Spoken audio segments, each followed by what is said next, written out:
제가 2020년도 올해 부동산 4건을 투자했다고 영상에서 계속적으로 밝히고 말씀드렸는데, 최근에 그 투자한 아파트들 중에서 전세를 놓은 얘기를 여러분께 한번 말씀드리고자 합니다. 그 해당 아파트 단지가 한 1000세대 정도 되거든요. 그 아파트 단지가 최근에 보니까 전세 매물이 거의 제로입니다. 제로. 있긴 있는데 나오자마자 빨리 계약되고 나오자마자 계약되고 그런 상황인데, 근데 이제 제가 투자했던 그 아파트 여러 가지 타입이 있죠. 뭐 몇 평형, 또 몇 평형 중에서도 타입이 있는데, 그 중에서는 전세가 거의 없는 상황이라고 보여집니다. 최근에. 그래서 두세 달 이미 투자한 지가 제가 뭐 잔금 치른 지는 몇 달 됐는데, 그 중에 이제 최근에 이제 사시는 분이 나가시면서 이제 전세 계약을 새로 맞추려야 되는 상황이었습니다. 그래서 두세 달 사이 지난 사이에 전세 그 실거래 호가가 1000에서 1500만 원이 올라가 있는 상황인 거죠.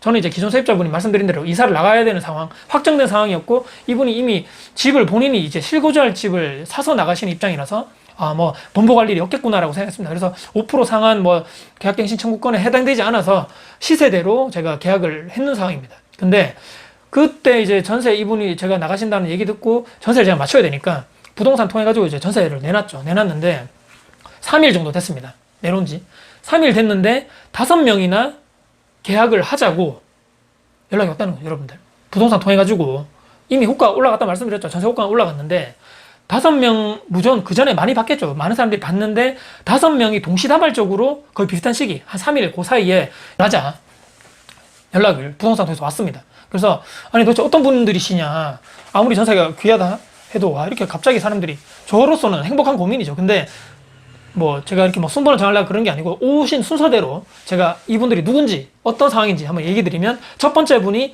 신혼부부신데 임신, 그 와이프분이 임신하셔가지고 한 몇 달 뒤에 출산을 앞둔 그런 신혼부부 첫 팀이었고, 두 번째는 주변에, 그 주변에 있는 은행이죠. 은행에서 뭐 이렇게 인사팀인지 누구인지 모르겠는데 연락이 오셔가지고 본인들 그 직원들 숙소로 사용하면 안 되겠냐. 여성들, 그 여성 직원들이 한 3명 정도 거주할 계획인데 전세로 좀 계약하고 싶다 연락이 왔고, 세 번째는 아이가 2명 있는, 어린아이가 2명 있는, 아니 어른이 2명이고 아이가 2명 있는, 네 가족이죠. 그러니까 네 가족, 그런 가족.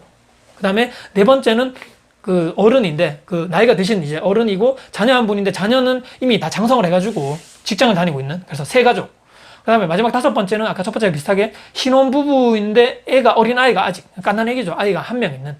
지금 제가 정리를 쭉 해가지고 말씀드렸는데, 그런데 제가 쭉 말씀드린 5분 중에서 네 번째 있죠. 아까 어른이고, 그러니까 나이가 드신 부모님과 다 큰 장성한 자녀가 있는 그분과 계약을 했습니다. 최근에. 근데 이제 계약한 이유는 확실하게 이분이 한다고 그랬었고, 계약금도 제일 빨리 들어와가지고 제가 한 것도 있고, 나머지 분들은 조금 제가 약간 기다렸습니다. 왜냐면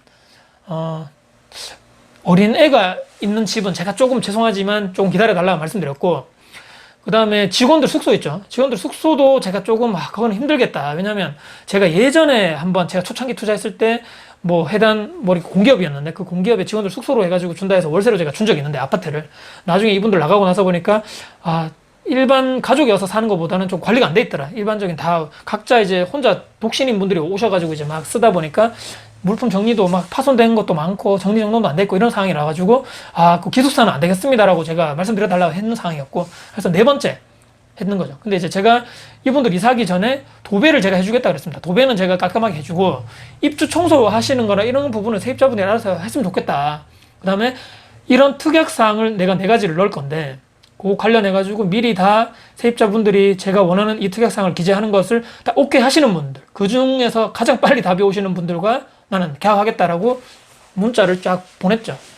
첫 번째는 애완동물은 절대 사육하시면 안 됩니다. 관련해서 혹시라도 애완동물을 사육하셔가지고 발생된 문제에 대해서는 모든 것을 다 손해배상이라든지 청소라든지 이런 부분에 대해서는 추후에 다 책임지셔야 됩니다. 오케이. 두 번째, 도배를 제가 해드린다 말씀드렸죠. 도배를 새 걸로 해드릴 테니 혹시라도 나중에 나가실 때 도배가 손상된 부분이 있다면 그 부분은 조금 복구를 해달라. 그 부분 오케이 하셔야 되고, 세 번째는요, 임차인, 이거 당연합니다. 세 번째는 임차인 사정으로 계약 기간이 아직 끝나지 않았는데 혹시라도 그분 사정에 의하셔가지고 나가신다면 이분이 이제 동일 조건으로 다음 세입자를 구해주고 나가셔야 되고, 관련된 뭐 부동산 복비라든지 그런 비용에 대해서는 기존에 사시는 세입자분이 다 지불하시고 부담을 하시는 게 맞다. 요게 세 번째고, 마지막이 네 번째입니다. 이게 정말 중요한데 여러분들 잘 들으십시오. 요즘에 가장 이슈되는 게 임대차 3법 아닙니까? 근데 가장 뭐 저도 그런 분들과 얘기도 많이 해보고 투자하신 분들, 다주택자분들 얘기, 뭐 임대분들 얘기해보면 또 문제가 뭐냐면 집을 막 안 보여주신 분이 있다는 얘기죠. 이게 뭐 이사를 나가야 되는데 아니 뭐 집주인이 다 알아서 뭐 그 다음 세입자 구해야지 내가 방을 왜 보여줘라고 조금 비협조적이신 분들이 있다는 얘기죠. 무조건 이것이 집을 보여주는 게 법적으로 맞다 틀리다 이런 얘기를 말씀드리는 것이 아니고 조금 협조적으로 방을 좀 보고 그분이 마음에 들고 이러면 이제 계약을 체결하는 데 있어 가지고 원활하게 진행되는 부분이기 때문에 이런 부분 제가 넣는다는 거죠. 계약 만료 여러분 어떻습니까? 계약갱신 청구권을 사용하는 시기가 올해 이제 12월 10일 이후로는 계약 만료 6개월에서 2개월 전으로 바뀌게 되죠. 계약 만료 2개월 전까지는 서로 얘기가 돼야 됩니다. 더 살지 말지, 계약갱신 청구권 사용할지 말지에 대해서. 그렇기 때문에 계약갱신 6개월 전부터 이분이 만약 이사 나갈 예정이라고 통보를 한다면 계약갱신 청구권 쓰지 않는다는 얘기죠. 그러면 다음 전세 계약 진행에 대해서, 다음 부동산 진행에 대해서 부동산 방문 등 적극적으로 협조를 해주겠다. 방 보여주기 등등 관련해가지고 이것도 이분이 동의를 하시면 이 네 가지 좀 말씀드렸죠. 이거 부분에 대해서 충분하게 이분이 동의를 해주시고 아 괜찮다, 다 내가 해주겠다, 다 오케이 한다라고 해주시는 분들 중에 가장 빨리 답이 오시는 분들과 난 계약하겠다. 제가 이 부분들을 원래대로 근데 제가 예전부터 다 계약에 넣었던 사항인데 특약에 넣었던 사항인데 혹시나 또 상의를 하고 나서 그 다음에 계약서 쓰는 것이 서로 원활하게 잘 되거든요. 거기 앉아가지고 막 부동산에 앉아가지고 이게 써야 되니 말아야 되니 빼야 되니 말아야 되니 막 서로 얼굴 붉히고 하지 말고 저는 사전에 예전에 저희가 말씀드렸지만 계약 내용이라든지 특약 내용은 사전에 제가 협의를 다 한 다음에 제 계좌를 보내드리는 이런 것이 저는 낫더라고요. 서로 빨리빨리 계약서 써지게 되고 시간 낭비도 안 하게 되고 그렇기 때문에 근데 그 중에서도 쭉 제가 보내드리고 나서 가장 빨리 답이 오신 분이 그 어른들이 사신 분이죠. 아이, 뭐 다 할게. 오케이. 어른들이 싫어가지고 조금 뭐 빨리 된 것 같습니다. 그래서 아무래도 어른들이 사시면 조금 이런 염려가 줄어들죠. 아까 제가 어린애들이라든지 혹시라도 조금 직원들 숙소로 사용하게 됐을 경우에는 제가 예전에 또 어린애들 받아봤는데 다 그런 타는 게 아닙니다. 이렇게 막 도배 새로 했는데 막 낙서하고 그러면 나중에 보니까 좀 마음 아프더라고요. 그래서 이런 것이 원천 차단될 수 있는 어른들이 막 이렇게 낙서하지는 않을 거니까 그래서 그분들과 계약을 하는 걸로 제가 얘기가 됐습니다.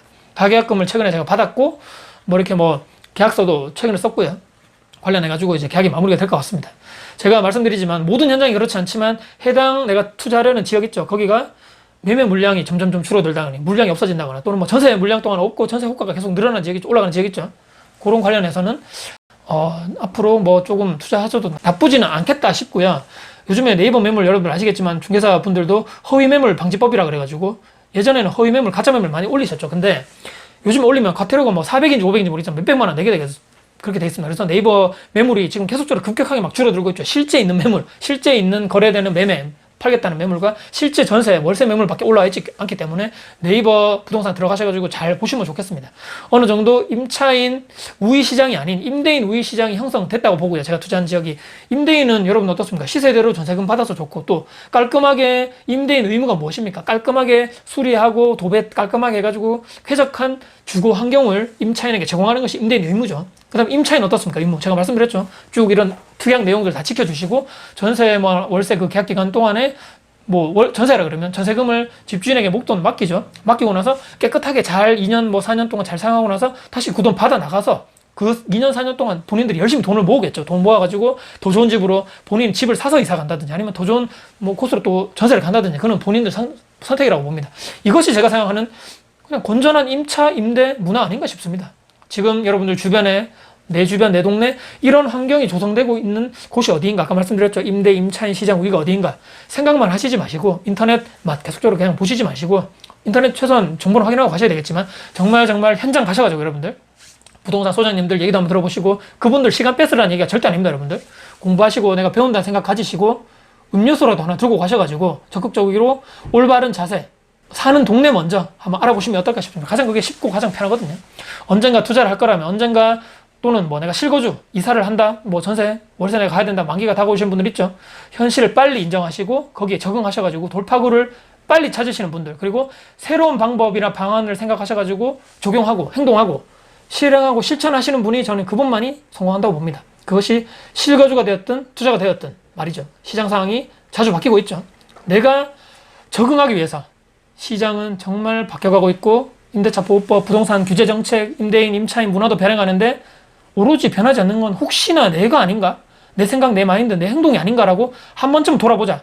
이런 말씀 드리면서 영상 마무리하도록 하겠습니다. 오늘 제 영상이 도움 되셨다면요. 구독, 좋아요, 알람 설정, 그리고 댓글 주시고요. 제 주변, 여러분들 주변에 혹시라도 널리 공유될 가치가 있다고 생각하신다면 공유 부탁드리겠습니다. 오늘은 최근에 제가 투자했던 아파트, 어떻게 전세를 놓았고, 최근에 이런 뭐 임대차 3법 적용되고 나서 최근 전세 매매 시장이 이런 식으로 흘러가고 있다. 여러분들께 간략하게 설명드렸습니다. 네. 오늘 영상 마무리하도록 하겠습니다. 지금까지 다코TV의 다코였습니다. 감사합니다.